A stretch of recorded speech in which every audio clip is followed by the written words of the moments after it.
Bien, todas estas escuelas dominicales, desde la anterior hasta creo que dos escuelas más, vamos a estar hablando sobre el tema de la impasibilidad. Eh, en mi caso, hoy voy a hablar acerca de la impasibilidad de Dios, su fundamento bíblico y confesional. Y quiero introducir el tema diciendo que recientemente retomé la lectura de un libro cuyo tema principal es la impasibilidad divina. Y me encontré con que el argumento más fuerte que tienen los que no aceptan esta perfección divina, es decir, los antipasibilistas, antiimpasibilistas, es que tratan de refutar afirmando que el atributo de la impasibilidad de Dios no se encuentra en las escrituras, dicen ellos, sino que fue traído al cristianismo por los padres primitivos de la iglesia, según ese argumento desde la filosofía griega. Naturalmente, ese argumento no soporta una sola pregunta que se formule desde el conservadurismo bíblico, es decir, desde las iglesias cristianas que sostenemos y que creemos que Dios es impasible. Se trata de la siguiente pregunta. En los tiempos cercanos a los padres de la iglesia, cuando el cristianismo irrumpe, ¿era totalmente uniforme el pensamiento? Es la pregunta que nos tendríamos que hacer. Y la respuesta corta es no, puesto que cada grupo de pensadores tenía una visión diferente sobre cómo es Dios, o mejor aún, una visión diferente sobre qué es Dios. Los epicúreos tenían una manera de pensar sobre los atributos de Dios, especialmente sobre si Dios tenía o no pasiones. Los estoicos tenían otra manera de enfocarse. Los platonistas, los aristotélicos e incluso algunos filósofos de periodos anteriores a estos tenían visiones distintas sobre si el Dios Todopoderoso tenía o no tenía pasiones, y aún algunos que aceptaban que Dios tenía pasiones, que creían que Dios tenía pasiones, decían, bueno, pero esas pasiones serán buenas o serán malas. Es decir, no había uniformidad.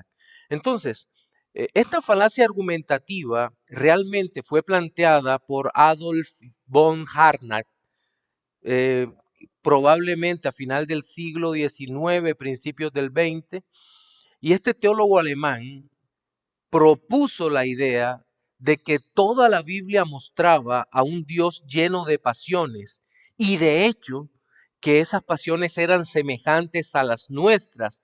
¿Y qué hacía Harnack para probar esa idea? Pues usaba los pasajes que se acuerdan que habló nuestro hermano Carlos en la escuela dominical pasada, en donde describen a Dios como arrepintiéndose, odiando o cambiando. Pues bien, Harnack utilizaría esos textos, que son textos claramente antropopáticos, es decir, donde se le atribuyen a Dios emociones humanas, pero Dios es Dios, Dios no tiene emociones como las nuestras. Entonces, eh, lo cierto es que la Biblia no enseña que Dios tiene pasiones. Eh, y hay muchos problemas cuando se plantea esta idea de un Dios lleno de emociones, porque también se le atribuiría a Dios la posibilidad de cambio, de mutar, de pasar de un estado a otro. Y sabemos que la inmutabilidad de Dios consiste en que Dios no puede cambiar. Dios no tiene pasiones, pero Dios no puede cambiar. Y si le atribuimos pasiones, también indicaría que hay un cambio de Dios de un estado emotivo hacia otro.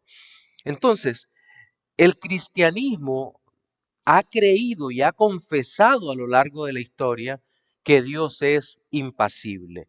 En nuestra exposición dominical de hoy vamos a responder cada una de las interrogantes que se presentan sobre la impasibilidad de Dios. Es decir, si Dios tiene pasiones, si, si, eh, si Dios puede cambiar, hablando de la inmutabilidad, y qué pasa con esos textos de los cuales hemos hablado inicialmente. Entonces, En primer lugar, nos vamos a ocupar de el fundamento bíblico sobre la impasibilidad de Dios, pero vamos a usar más pasajes descriptivos, es decir, no relacionales, pasajes que describen a Dios en su naturaleza interna, en sus atributos incomunicables. En segundo lugar, vamos a ver eh, o- lo que dicen las confesiones de fe, principalmente nuestra confesión de fe de Londres, Bautista de 1689. Y finalmente vamos a realizar una serie de conclusiones teológicas que nos permiten saber por qué debemos confiar en un Dios que no tiene pasiones. ¿Por qué debemos confiar en un Dios que no tiene pasiones? Bien, entonces, iniciemos hablando del fundamento bíblico de la impasibilidad divina. Y creo que es importante que iniciemos desde el Antiguo Testamento con el texto que se encuentra en Éxodo capítulo 3, versículos 13 y 14, que la mayoría de nosotros ya conocemos. Vamos a leerlo en versión Reina Valera. Dice, Éxodo 3, 13 y 14, dice, dijo Moisés a Dios, he aquí que llego yo a los hijos de Israel y les digo, el Dios de vuestros padres me ha enviado a vosotros. Si ellos me preguntaren, ¿cuál es su nombre? ¿Qué les responderé? Y respondió Dios a Moisés, yo soy el que soy. Y dijo, así dirás a los hijos de Israel, yo soy, me envió a vosotros. El siguiente texto está más adelante en Números 23, 19, y dice, Dios no es hombre para que mienta, ni hijo de hombre para que se arrepienta. Él dijo y no hará, habló y no lo ejecutará. El siguiente texto en Malaquías 3:6, ahora leo en la Biblia de las Américas, dice, porque yo el Señor no cambio, por eso vosotros, oh hijos de Jacob, no habéis sido consumidos. Y el siguiente texto en Hechos 14:15, inicialmente lo voy a leer en Reina Valera 1960 y luego en la Biblia de las Américas. Hechos 14:15 dice, y diciendo, varones, ¿por qué me hacéis esto?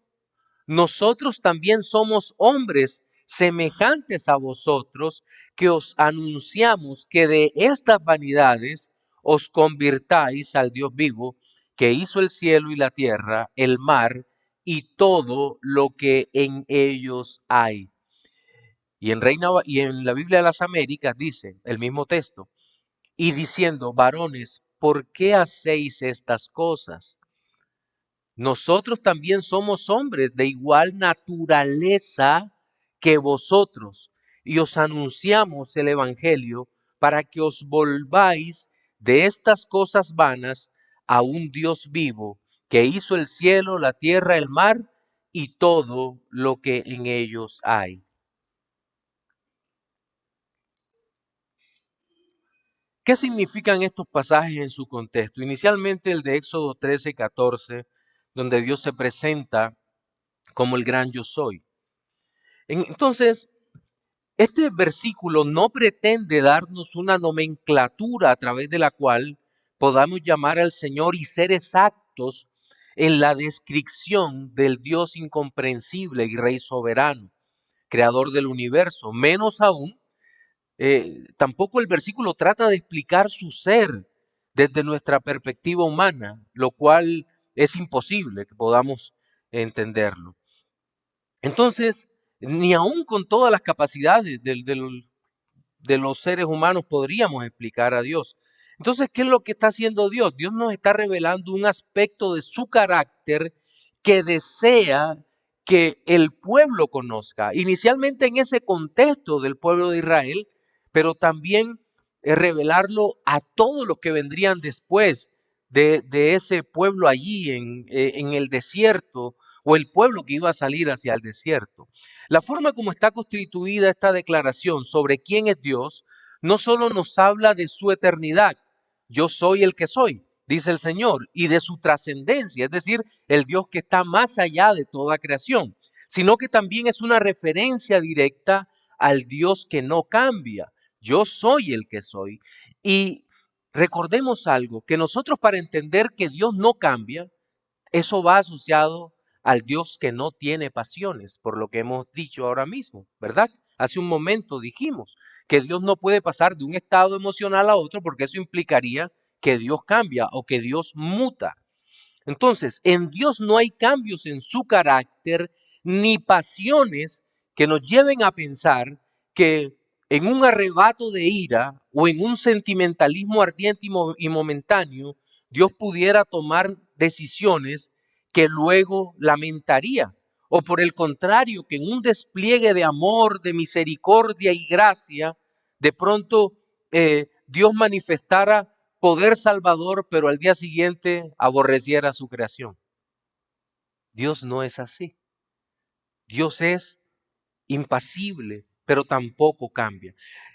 El comentario Bacon, hablando sobre este pasaje, dice, el tiempo del verbo utilizado es indefinido, de modo que también puede significar pasado, presente o futuro. Dios se reveló a Moisés no como el creador, Dios de poder, Elohim, sino como el Dios personal de salvación y todo el contenido en las palabras yo soy será manifestado en las edades. Entonces, aquí es importante resaltar la trascendencia, es decir, Dios más allá de la creación y la eternidad de Dios. Pero no sé si usted se ha puesto a pensar en esto. Las pasiones tienen un tiempo corto de duración. Todas las pasiones. Pero las perfecciones divinas no. Lo hemos dicho, usted siente muchísima rabia por algo que le hacen, que lo afecta. Cuando los hijos, los que somos padres, cuando los hijos hacen algo que nos afecta, se produce en nosotros incluso una profunda ira. Y decimos, ¿por qué este chico hizo esto? O esta chica, ¿por qué razón hizo esto? ¿No entiende? Pero ¿qué pasa a los 2 días? Bueno, 2 días no, en el caso mío a las 2 horas. Mi esposa se ríe. Al poco tiempo los tenemos abrazados. Y no hay un chico más hermoso. Con Dios no es así. Igual es el amor de Dios, tampoco es así. Los jóvenes aman con locura, pero el amor de ellos es eterno mientras dura. ¿Cierto? Aman con locura. Wow, nunca había sentido esto. Nunca había sentido esto en la última semana. Pero Dios no es así. El amor de Dios es eterno. Y si Dios es eterno, no puede tener pasiones transitorias que se encienden y luego se apagan, que aman y luego odian. No. Esa es la imagen de los dioses del panteón griego, del panteón romano, los dioses de los egipcios, pero no es el Dios de la Biblia. Miren, tal impasibilidad e inmutabilidad de Dios la vemos con seguridad al transcurrir del tiempo.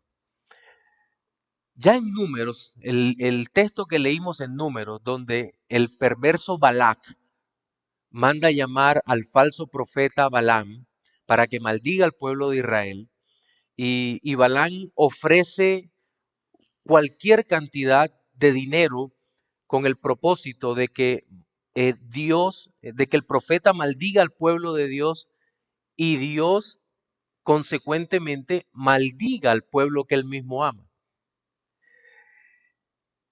Aquí lo que tratamos de ver es que si leemos entre líneas, Balac está pensando en el Dios de Israel de la misma manera como él concebía a sus dioses.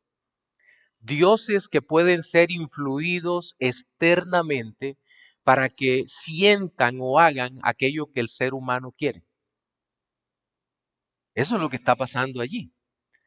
Y recordemos el concepto de impasibilidad. Dios no puede ser influenciado por nada de afuera o de dentro que lo mueva a sentir hacer algo en favor de alguien. Entonces, Balaam es llevado para que maldiga al pueblo de Dios. ¿Y qué pasó? Las 3 veces que el falso profeta profetizó, creo que por primera vez de manera genuina, a favor del pueblo de Dios, en este caso, bendijo al pueblo. Porque el Señor dijo, dirás lo que yo quiera que tú digas. Y si usted recuerda, esto lo he dicho varias veces, el libro de Números, cuando uno está leyendo, si nos ponemos en el lugar de Israel como iglesia, yo creo que es un libro deprimente, porque vemos al pueblo pecar, pecar, pecar, ser castigado, pecar, pecar y ser castigado, y el pueblo parece que no aprende. Cualquier parecido con la iglesia es realidad, no es coincidencia. Peca, castiga, peca, castiga. Y cualquiera esperaría de que Dios maldijese a un pueblo que ha sido renuente, que ha sido pecador. Y al contrario, Dios dice, no hallo pecado en ti. Dios es inmutable. Su amor por el pueblo no ha cambiado por causa del pecado. Ahora, alguno me dirá, pastor, pero el profeta Balaam enseñó a Balac cómo el pueblo debía, qué debía hacer para que el pueblo cayera. Sí, el pueblo cayó en pecado y fue castigado, pero ¿fue desechado? No, no fue desechado, porque Dios no cambia. Dios, su amor permanece para siempre. Y de hecho, la gran enseñanza para el perverso Balac, que después moriría, y también para Balaam, está relacionado con el carácter inmutable de Dios. Y por supuesto, en que Él no hay pasiones. ¿Cómo termina diciendo? Dios no es, no es. Cualquiera que piense que la vía negationis la inventó Santo Tomás está equivocado. Miren que en el Antiguo Testamento ya se está expresando en términos de negación para llegar a conocer a Dios. Dios no es hombre para que mienta, no puede ser persuadido a cambiar de criterio. Dios estaba procurando, dice el comentario Bacon, mostrar a Balac que Dios no puede ser convencido a mudar de propósito. Dios no puede cambiar su propósito eterno. Guarde eso porque será importante en lo relacionado con la salvación. Como decía el doctor Acosta en una reunión que tuvimos ayer, ¿cómo puede ser que nosotros hayamos llegado a creer que nosotros nos salvamos por una oración de fe y luego nos desalvamos? El verbo no existe. Él lo inventó. Decía, disculpen que haya inventado el verbo. Y después nos desalvamos. No. En el texto de Malaquías observamos cómo el amor divino es Dios mismo expresándolo como atributo. Nunca cambia, permanece para siempre y con la misma intensidad, puesto que el amor del Señor nunca deja de ser como aparece en la primera carta a los Corintios, capítulo 13. Miren, con Dios no ocurre como puede ocurrir con el amor humano, es que amo menos. Ven acá, el amor no fue dado por Dios y ¿cómo es posible entonces que ame menos? Porque el amor en el ser humano es una pasión, un sentimiento sujeto a cambios. Parece que viniese con la etiqueta aquella, eh, válido hasta agotar existencia. No, el amor de Dios nunca cambia, ni siquiera en su intensidad por el pueblo pecador. Y por eso nosotros puede haber días en que nos levantamos, y me estoy adelantando un poco a las conclusiones, creyendo que Dios nos ama menos. Pero no, es el efecto del pecado en nuestras vidas que nos hace percibirnos lejos de Dios. Pero Dios no cambia en su amor. Es más probable que cambie el calor del sol que cambie el amor de Dios para con nosotros. Entonces, esta referencia de Dios en el Antiguo Testamento es maravillosa, pero en el Nuevo Testamento también, en el pasaje donde Pablo les dice que por favor no ofrezcan sacrificios, dicen, porque eh, nosotros no tenemos esa naturaleza. Voy a leerlo en la Biblia de las Américas. Dice, varones, ¿por qué hacéis estas cosas? Nosotros también somos hombres de igual naturaleza que vosotros. Nuevamente utiliza, eh, y os anunciamos y os anunciamos el Evangelio para que os volváis de estas cosas a un Dios vivo. Es decir, el contraste es un contraste entre la naturaleza humana cambiante, estas cosas vanas, mutables, las pasiones, frente al Dios vivo.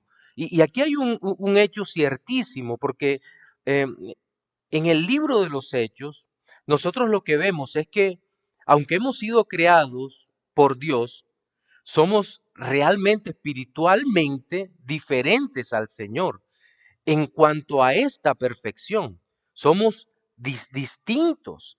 Y lo que está haciendo Pablo es utilizar nuevamente la vía del contraste o de la negación. De hecho, la forma teológica de entender esto se llama teología apofática. Es decir, una teología que intenta buscar a Dios por la vía de la negación. Es decir, aquello que no es el hombre, Dios lo debe ser. El hombre es malo, el hombre no es bueno, Dios debe ser bueno.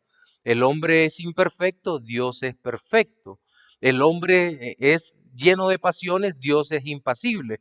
Entonces, esta forma de buscar a Dios es una forma válida que encontramos aún en la misma escritura. Ahora, ¿qué no dicen estos pasajes sobre Dios?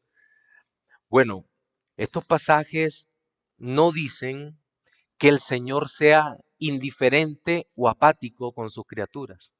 Ser impasible no significa ser indiferente o apático. De hecho, cuando usted lee la literatura de filosofía relacionada con la impasibilidad, usted va a encontrar muchas veces la frase pate, que es pasiones. Pero que también puede significar indiferencia. Bueno, en algunos contextos puede significar indiferencia. Pero el hecho es que eh, Dios no nos está diciendo o no debemos entender que las pasiones en nosotros, los seres humanos, sean malas. No. El hecho de que Dios sea impasible no significa que nosotros por tener pasiones eso sea malo. Nosotros podemos amar y eso está bien.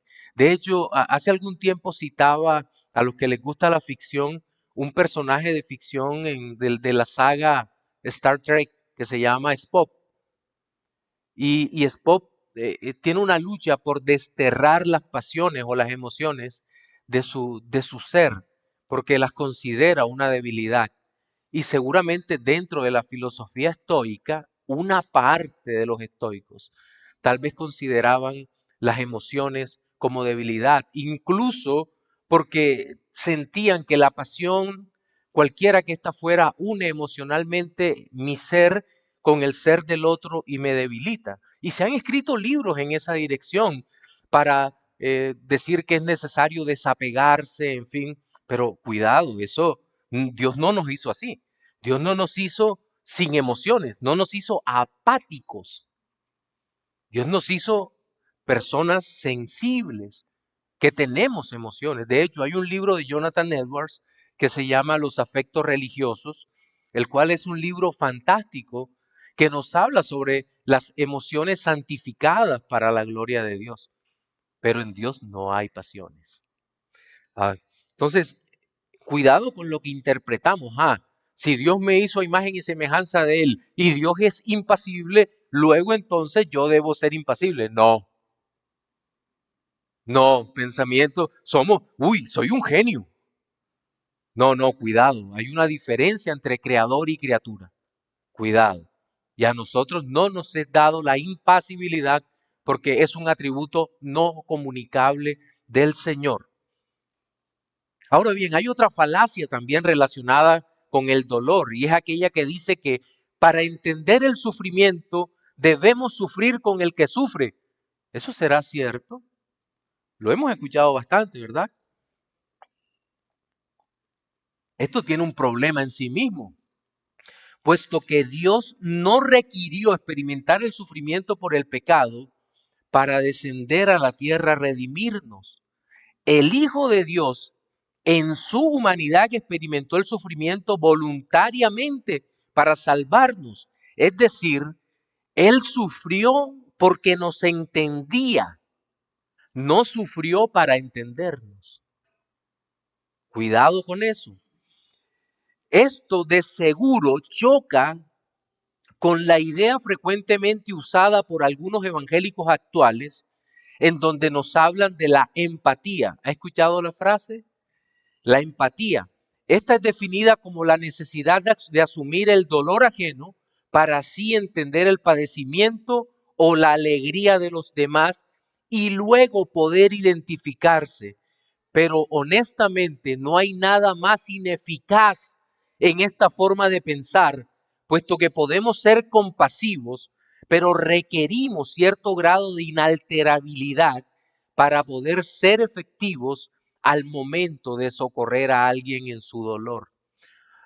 Paul Gavrilyuk, en su libro El sufrimiento del Dios impasible, es cuidadoso al dar ejemplos de algunas profesiones que requieren frialdad. Este frialdad lo añado yo, para ser efectivos. Por ejemplo, un cirujano que está operando, y agrego esto, que de seguro no puede tratar con objetividad a un paciente.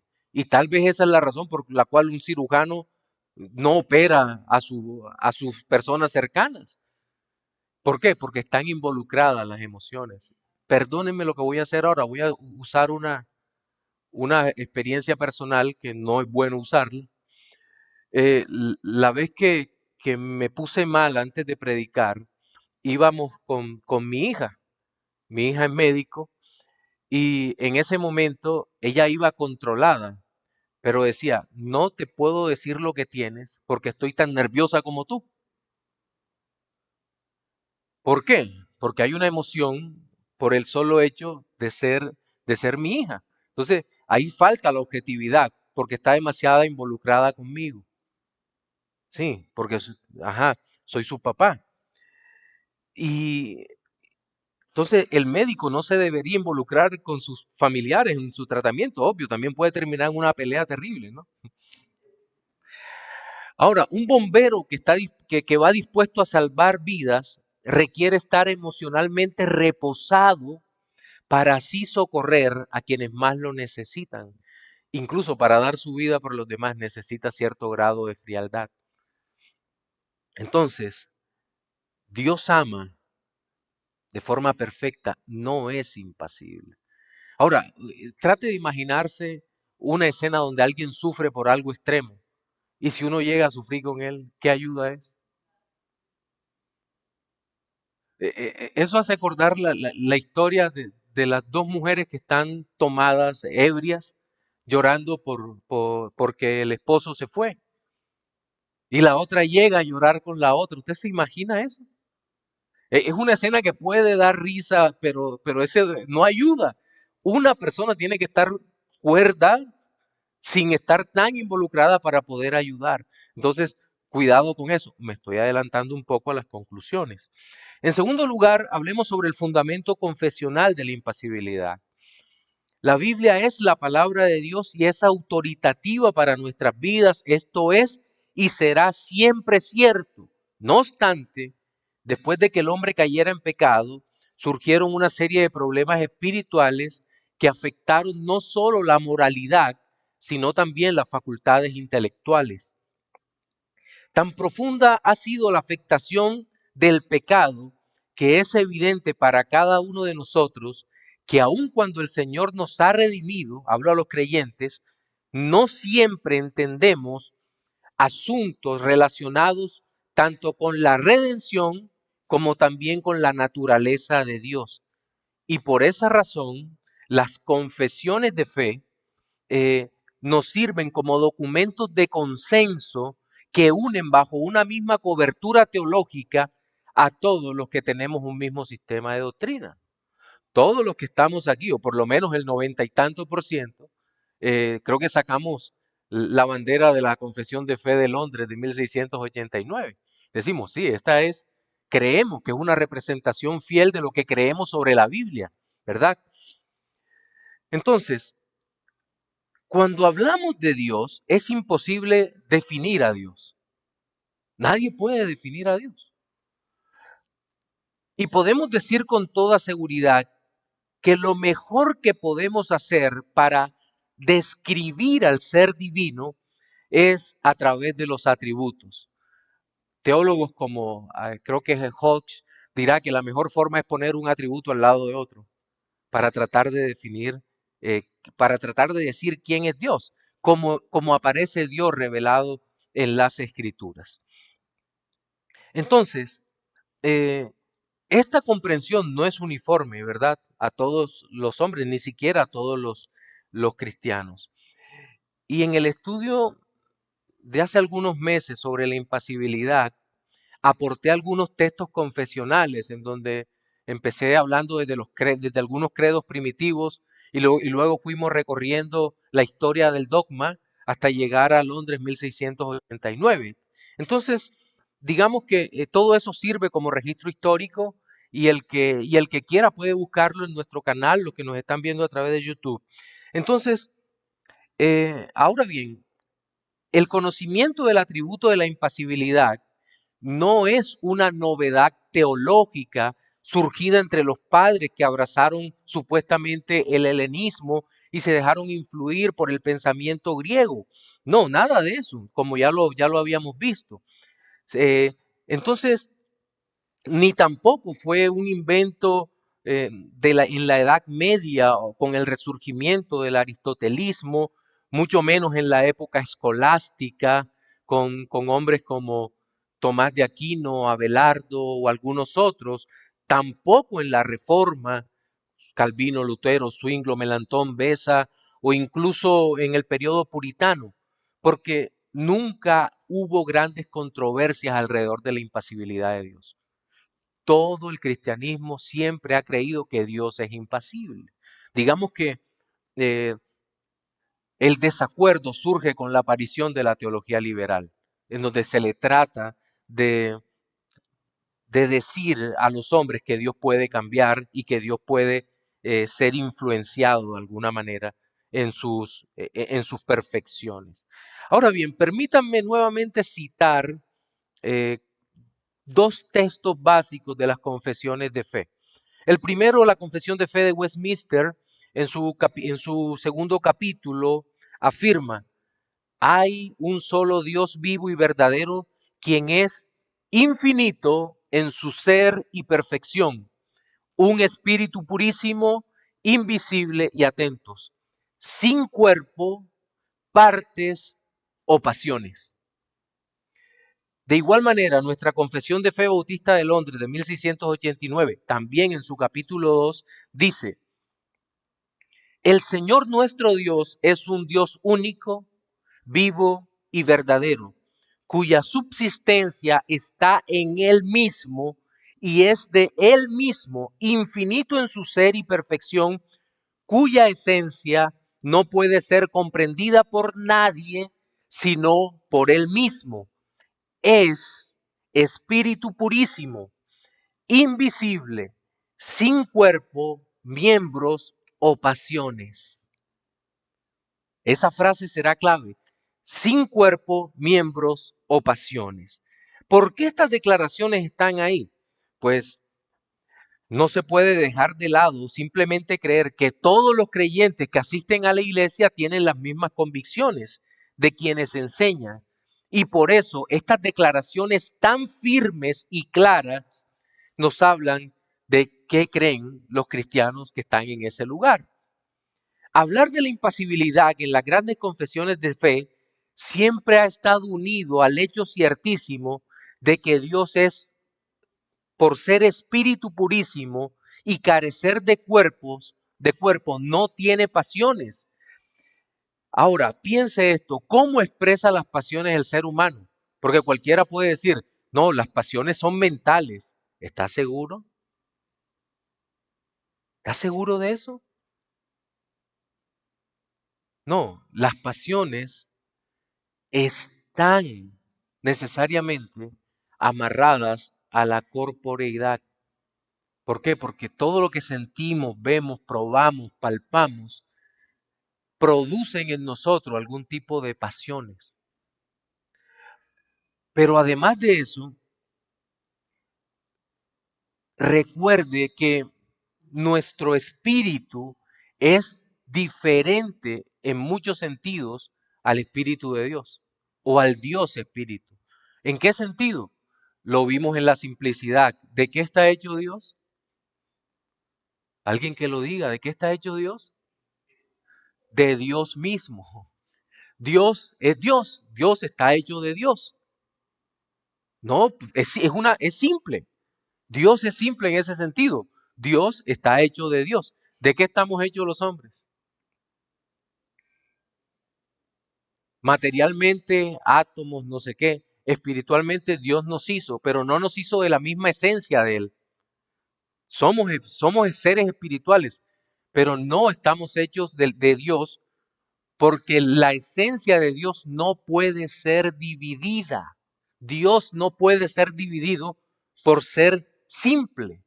Entonces, las pasiones se expresan en el ser humano o en las criaturas de una manera. Dios no tiene pasiones. También observamos en la Confesión de Fe de Londres que este hecho de no tener cuerpo, miembros y pasiones va a ser un texto estrella allí que se muestra para que nosotros entendamos esta realidad y no nos desviemos, sino que siempre entendamos esto. Ahora, los protestantes, nosotros, eh, debemos saber que la base sobre la que descansa toda nuestra teología, especialmente la teología propia, es lo que llamamos doctrina de Dios, teología propia. Si no conocemos a Dios, ¿cómo nos relacionaremos con Él? Piense esto. ¿Cómo nos relacionaremos con el Dios? ¿Cómo amaremos a Dios si no lo conocemos? No hay ninguna posibilidad. Por eso vemos tantos cristianos reclamándole a Dios porque no sienten su amor. Sí, y algún momento tuvimos tal vez la misma crisis, ¿verdad?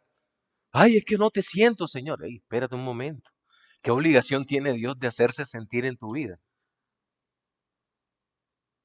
Cuidado con eso. No, Dios es impasible y es absolutamente sabio. Y la manera como Dios como nos trate a nosotros, es perfecta, porque Él es perfecto. La manera como Él nos ama es perfecto. ¿Qué preferimos? ¿Que nos ame como Él nos quiere amar, como Él ha preferido en su infinita sabiduría amarnos, o como nosotros queremos que nos ame? Nosotros queremos que Dios nos ame muchas veces como con una ternura, una cuestión toda rara, y nos han vendido eso. Ay, Señor, es que yo quiero sentir tu abrazo. No, mi hermano, no piense de esa manera, por favor. Permítame lo exhorto, madure. Entonces, necesitamos una base doctrinal muy fuerte para entender, para saber quién es Dios y cómo Dios se relaciona con las criaturas. Y es por eso que en las confesiones de fe, sobre todo las dos que acabo de citar y otras más, aparece, aparece siempre este capítulo donde nos habla de quién es Dios. En el nuestro se llama de Dios y la Santísima Trinidad, para que conozcamos cómo es Dios y a partir del concepto que tenemos de Dios, poder saber cómo nos acercamos a Dios. Ahora, ¿por qué no se incluyen algunas confesiones de fe recientes eh, textos relacionados con la impasibilidad, inmutabilidad o eternidad de Dios? Esa es una buena pregunta, porque si nosotros empezamos a revisar confesiones de fe, con nombre propio lo digo, por ejemplo, la de los bautistas generales de New Hampshire, este documento tiene demasiadas falencias teológicas. No sé si por incapacidad de los redactores o lo dejaron así a propósito, pero el hecho es que cuando describen a Dios lo hacen de la siguiente manera. Y cito el artículo que habla sobre Dios. Dice, creemos que enseñan las escrituras que hay un Dios viviente y verdadero, y que solamente éste hay, Espíritu infinito e inteligente, cuyo nombre es Jehová, hacedor y árbitro supremo del cielo y de la tierra, indeciblemente glorioso en santidad y merecedor de toda la honra, confianza y amor posible, que en la unidad de la divinidad que existen tres personas, que son el Padre, el Hijo y el Espíritu Santo, iguales estos en toda perfección divina, desempeñan oficios distintos, pero que armonizan en la grande obra de la redención. No hay más párrafos ni más declaraciones. Eso es todo lo que dice sobre Dios. Como habrán notado, no se hace mención de la eternidad, ni de la inmutabilidad, ni de la simplicidad, ni tampoco lo dejan indicado. No dice que Dios sea impasible. ¿Por qué? ¿Es que no lo creían los redactores? ¿O habían abrazado formas falsas de teísmo? No lo sabemos. No lo sabemos. Cuando algo se deja abierto, puede ser por cualquier motivo. Ahora, muchas confesiones de fe actuales y de iglesias metodistas, pentecostales y evangélicas en general, cuando las tienen, las confesiones de fe, casi ninguna tiene, pero no lo definen. Pero yo creo que el tema aquí es porque no conocen a Dios. No lo conocen como deben conocerlo y por esa razón no lo presentan en sus confesiones de fe y hay tanta confusión. Entonces es importante incluir estos aspectos sobre los atributos incomunicables de Dios. Conocer a Dios no es solo la creencia de que existe un ser superior al que podemos dirigirnos en oración pidiéndole todo lo que necesitamos. Yo creo que las falsas religiones también creen eso. Sí. Y no por eso conocen la verdad y mucho menos son salvos. Hay un ser superior al que le oro para que me dé. Bueno, cualquiera hace eso. Pero para poder acercarse al Señor se requiere por lo menos un conocimiento mínimo de su persona que lo distingue de las falsas divinidades o deidades. Y por esa razón los documentos confesionales han tratado de ser tan precisos en lo que declaran basados en la Escritura. Es por eso que después de la primera doctrina que casi siempre se estudia, que ¿cuál es la primera doctrina que estudiamos en las confesiones de fe? De las Sagradas Escrituras. Siempre viene sobre Dios, Dios y la Santísima Trinidad. Eso es lo que hacen las grandes confesiones de fe. Y luego dicen con mucho cuidado, Dios es espíritu purísimo y hay una definición o una presentación de atributos suficientemente adecuadas, referenciadas con pasajes bíblicos para que conozcamos mejor a nuestro Dios. Y no solo los atributos que en teoría son evidentes como ideas innatas en nuestra mente, atributos de amor, de ira, de misericordia, no, sino que estos atributos incomunicables deben ser estudiados adecuadamente. Y aquí vamos hasta nuestro último punto. ¿Por qué confiar en un Dios impasible? Ya he dicho algunas cosas. Pero bien, ya hicimos mención que la impasibilidad divina está siendo duramente cuestionada en el tiempo presente. Y creo que la razón del debate es el posicionamiento en la academia de posturas filosóficas que han abrazado el llamado teísmo abierto, que básicamente creen que Dios puede aprender. Algo así como pídele a Dios una casa, pero descríbele a Dios cómo tiene que ser la casa. Un Dios que es medio tonto, ese no es el Dios de la Biblia.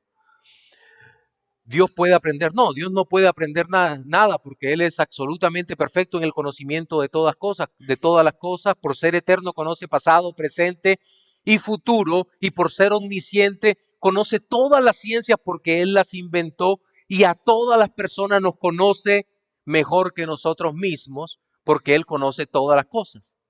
Entonces, eh, Dios no puede aprender, pero también aparece el teísmo neoclásico, quienes sujetan el ser divino a su propia creación y lo conciben como mutable. Dicen, el creador está obligado a cambiar con su creación. Los que tengan preguntas, formúlenla a través de los chats porque sabe que no se abre micrófono para que hablen. A través de los chats pueden hacer las preguntas. Bien, entonces, como si Dios estuviera obligado a cambiar con su creación. Estas ideas fueron heredadas principalmente de la denominada teología del proceso, pero también de otras formas de teología liberal y de la neortodoxia. Más información lo remito a los dos primeros escuelas dominicales que di sobre el tema de la impasibilidad. Eh, pero en una escuela introductoria también, hablando sobre la impasibilidad, critiqué duramente el pensamiento de Alvin Plantinga y por supuesto la muy tendenciosa y errada posición de William Lane Craig sobre este particular, en donde se niega la simplicidad, la inmutabilidad y la impasibilidad, y posteriormente va a negar que Dios sea eterno y sea omnipresente. Estas ideas no son nuevas, pero el problema es que han afectado profundamente a la iglesia en nuestro tiempo. Y usted preguntará, ¿en qué? Bueno, primero tendríamos que hacernos una pregunta. ¿Es el arminianismo actual pasibilista? Es decir, ¿el arminianismo actual cree que Dios tiene pasiones? Yo creo que sí. Y la muestra más evidente de la negación práctica en estos movimientos evangélicos actuales se da en que se concibe a Dios como un ser que puede ser movido mediante la acción humana. ¿Cree que es mentira? Una de las consejerías más frecuentes es la persona llega atribulada porque está enfermo, porque no tiene empleo, porque su esposo o su hijo tienen mala vida. ¿Y cuál es la solución mágica? Ayuna tantos días, pídele a Dios y Él hará. Luego Dios es pasible, puede sentir y puede mutar. Esa es una concepción que se ha tenido frecuentemente. Pero ¿qué decir de los que proponen la falsa doctrina de la prosperidad? ¿Cuál es la herramienta que mueve la acción divina? El dinero.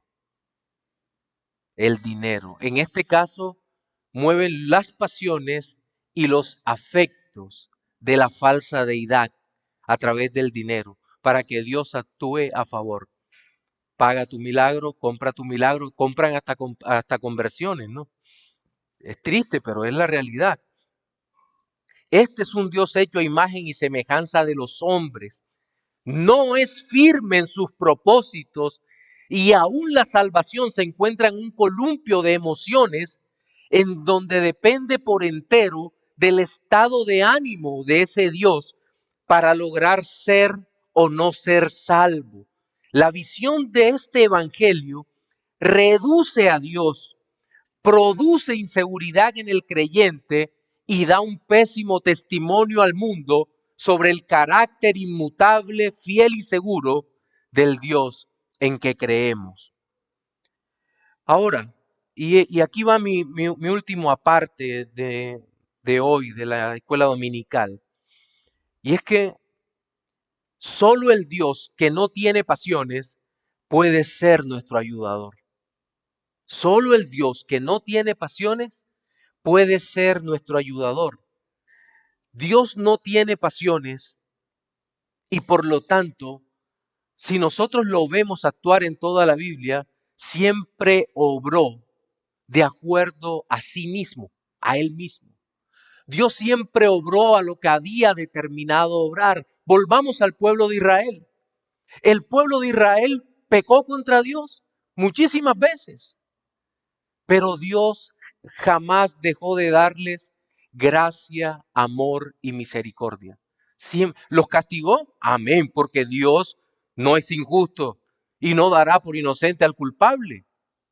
Pero el Dios Todopoderoso permaneció con su pueblo. Dios prometió un Salvador desde la antigüedad, desde Génesis capítulo 3, versículo 15. Prometió un Salvador. La pregunta, ¿lo envió? Claro que lo envió. Es nuestro Señor Jesucristo. El mundo fue destruido por agua, o nuevamente fue repoblado. El mundo sufrió juicios o ha sufrido juicios una y otra vez debido al pecado del hombre. Pero ha disminuido el amor de Dios. No ha disminuido nada, ni un solo, ni un milímetro ha disminuido. Dios sigue dando el mismo amor. Envió al Salvador, nos redimió, derramó su sangre por su pueblo. Y el Señor prometió que regresaría. ¿Regresará? Por supuesto que lo hará. Y esa es la mayor esperanza de nosotros como creyentes. Dios no está plagado de emociones cambiantes. Dios determinó salvar a un pueblo desde antes de la fundación del mundo. Lo salvó. ¿Por qué? ¿Vio algo bueno en nosotros? No, no vio nada. Éramos tan perversos y malvados como el resto del mundo. ¿Pero por qué nos escogió? No lo sabemos finalmente. Solo que nos amó y nos redimió para su propia gloria. Y podemos confiar en un Dios, en ese Dios, el Dios de la Biblia, cuyo amor para con nosotros no cambia, pero debemos temer, porque su ira también es eterna. A Él sea la gloria por los siglos de los siglos. Amén.